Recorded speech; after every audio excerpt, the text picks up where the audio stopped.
I was in the first grade when everyone first realized I was a genius. I fell asleep in class one day because I was so bored, and I'd already finished my work. When my teacher saw me snoring away and drooling all over my books, all hell broke loose. She woke me up and yelled at me, but when she saw I was done with my work again, she went to talk to the principal. Well, my parents were called in. I was terrified. Mom was going to kill me. As soon as she came, I rushed over to her. I had to convince her I was innocent before the principal could butt in. Mom! I started, but she glared at me, like she always did when I started stuttering, which, with her, was all the time. I braced myself for the worst. We were told I was being bumped up a grade as I wasn't being challenged enough. What was going on? Was this some new form of punishment? My parents, though, were over the moon. They couldn't stop bragging about what an Einstein I was for skipping a grade, even though we were poor. They said my being genius more than made up for it. I felt secretly confused, but also so proud that I never bothered asking them what they meant. Either way, I loved how they were practically worshiping me now. For the first time in years, they didn't even make fun of my stutter. Life was great. But then they decided I needed to be smarter. Suddenly, Mom and Dad started taking way too much interest in my classwork. They were always at home and always on my back, asked me to go over everything that I learned. Why did I need to do extra work at home? Then there were all these lame juices I was suddenly drinking. Could my parents not waste money on all this stupid stuff and just take me to McDonald's instead? In the third grade, I got an A- on a test,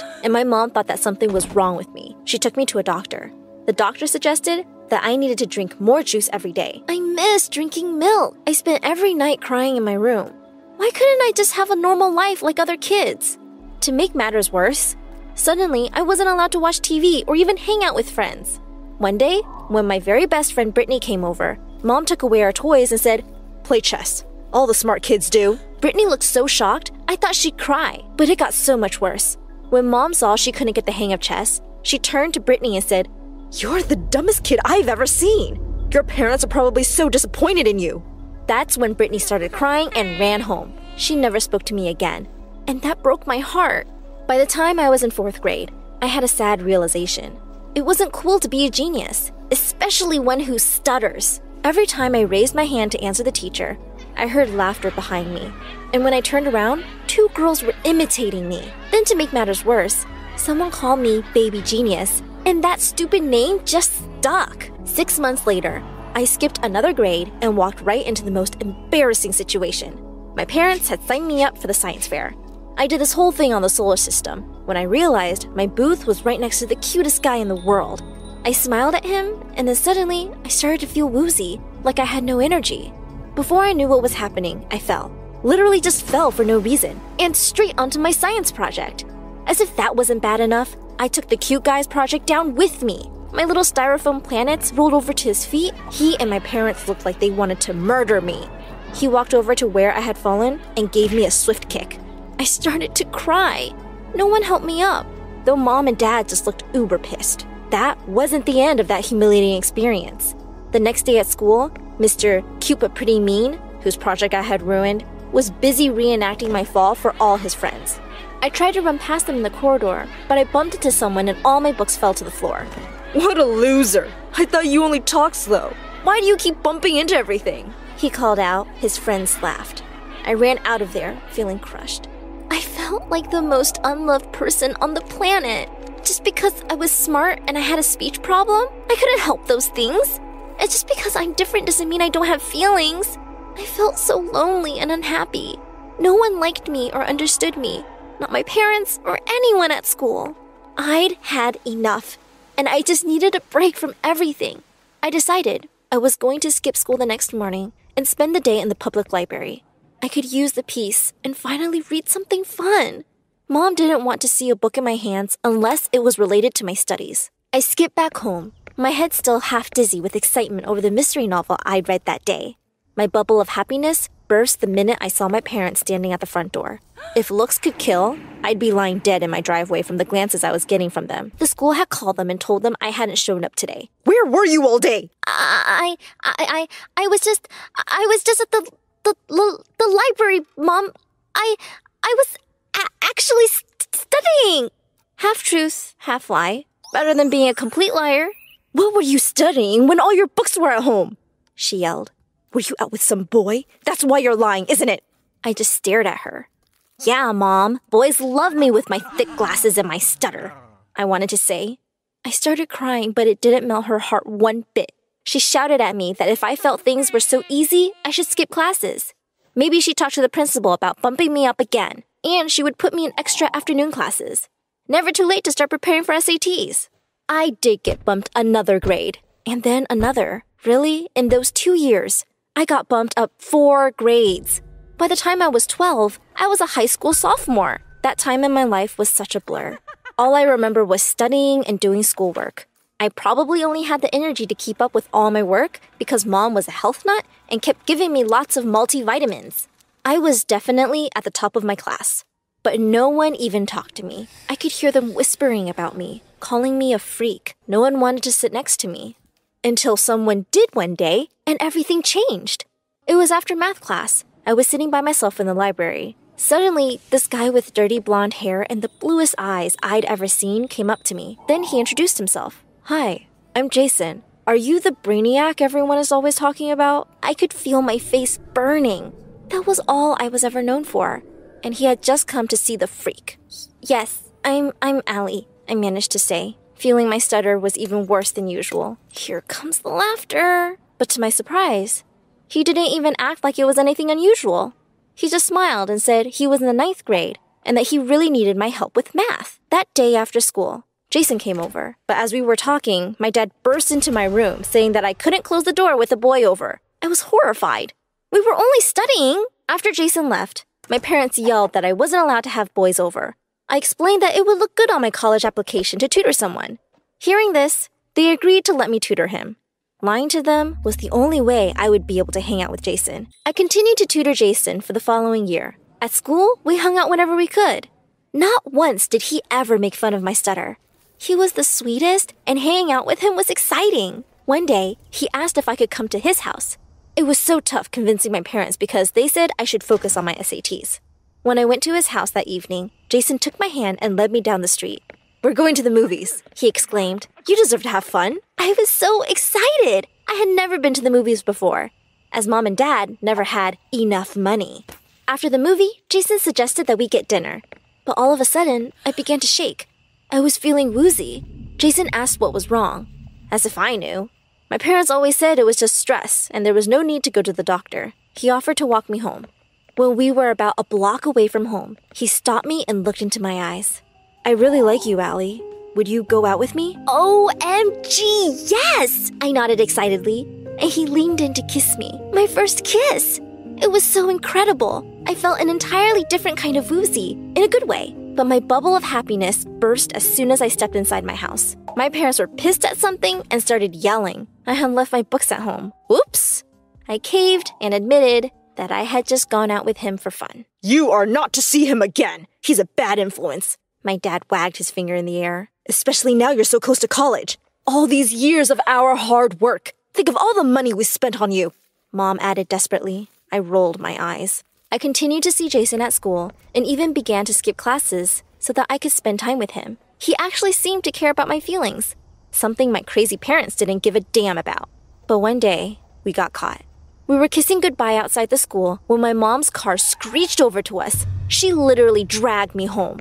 "No wonder you didn't get an A+ on your English exam. That boy is making you dumb like him.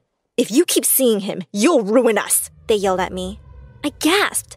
It was true that I had gotten an A- for the first time in my life. Maybe Jason was making me dumber. The next day, I marched up to him in school and said, We're over. I can't spend time with the dumbo like you anymore. You're going to make me dumb too." He looked so confused and hurt, but I wasn't going to be weak, especially if he was making me dumb. I had to think about myself and my grades. He didn't talk to me again. A few months after that, I applied for college at my parents' insistence. When I was filling out the application, I noticed another piece of paper that said, "Gifted Student Scholarship." But my mom snatched it away quickly. "That's nothing important," she said. I shrugged and continued filling out my application. Next thing I knew, I actually got into college. Who needed friends or a boyfriend when you were as smart as me? But college turned out to be very unexpected. The very first day, I felt like a lost lamb. In my first class, the professor saw me in the front row and asked if I'd lost my way. Everyone laughed and I felt so embarrassed. I tried to explain that I was a genius, but I felt so nervous I blurted, I'm a genie! Everyone roared with laughter, and the professor looked as though he enjoyed how nervous I was. I ran home crying that day only to find out that my parents weren't home. I looked around everywhere. Their rooms were a mess and everything was thrown about. I checked their closets and realized their clothes were gone. I tried calling them on their phones. No luck. What was going on? I began to panic.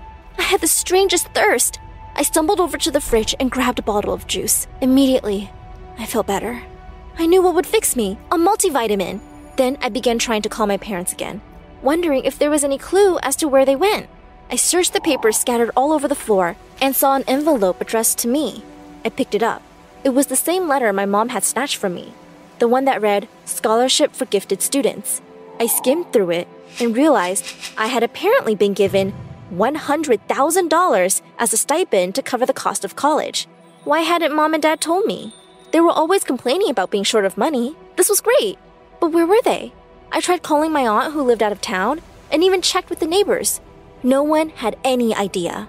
The next day, I skipped college and was still asking around for my parents when I came home to a for sale sign on the door. What? I ran inside and saw some strangers knocking down a wall. What do you think you guys are doing in my house? I yelled at them. They looked at me and said, Your house, kid? The last owners moved out today. They never mentioned having a kid. What? I demanded to know where they were. They shrugged and said they'd not seen my parents since last week. That's when they had said they were leaving town. Leaving what? Without me? Panic rose in my chest and the world began to spin around me. Suddenly, I heard Jason calling my name. I looked around desperately and began to hear my parents too. They were all calling me, Allie, Allie, Allie. The world spun out of control, and I fainted. When I woke up, I felt someone holding my hand. I didn't want to open my eyes. Mom? Dad? I asked. I had the weirdest nightmare. Allie, it's me. I heard Jason's voice. I opened my eyes. It was Jason. What was he doing here? I looked around. I was in a hospital. What was I doing here? Before I could ask anything, the nurse and doctor rushed in and took tests. When they were done, I finally asked everyone what the hell was going on. Finally, Jason took my hand and said the craziest thing. He said my parents had run away with my scholarship money. I laughed. There was no way. Then he said something even wackier. He said I had been ill for so long because they had been giving me medicines and drinks to make me smarter. Those medicines had side effects, Sally, Jason said. You passed out when you panicked, and they called me because I was the only other number you had saved on your phone. What medicine? I demanded. They only ever gave me multivitamins and juices. You are all crazy. Just call them. I yelled at everyone, but the look on their faces told me they weren't lying. A few months later, I dropped out of college and started school again. I had moved in with Jason's family for a while. The police were looking for my parents. One day, I got a phone call from them, telling me to come over to my old house immediately. My parents had been trying to break in and had been reported by one of our neighbors. Must have forgotten something more important than me, I thought bitterly as I rushed over. There they were, my parents. I ran to them yelling and they just looked at me coolly. I demanded to know why they had done what they did. And they told me something I had never imagined I would hear. They said I wasn't their child. They said I was the daughter of a very distant relative who had made them my godparents. My real parents had promised to leave them money to look after me, but they left me nothing but a cradle. They said rather proudly that feeding me meds to make me smart was a great idea. They had made so much money from various scholarships and grants I had never even known about. Someone had to pay for keeping you fed, said my mom. I couldn't take any more of it. I rushed to my dad and punched him. Before he could retaliate, the police took them away. I turned to Jason and told him I was sorry for all the trouble I had put him through. I moved out that day to a shelter. A year has passed since then. I've actually shifted back a few grades because once I stopped the meds, my mind was working much slower than an average 15-year-old's. I still live at the shelter, but it's not half bad. In a few years, I'll move out. And Jason? Well, Jason helps me study now. and I have the hugest crush on him. I wonder what he'll say if I ask him to go to the movies with me.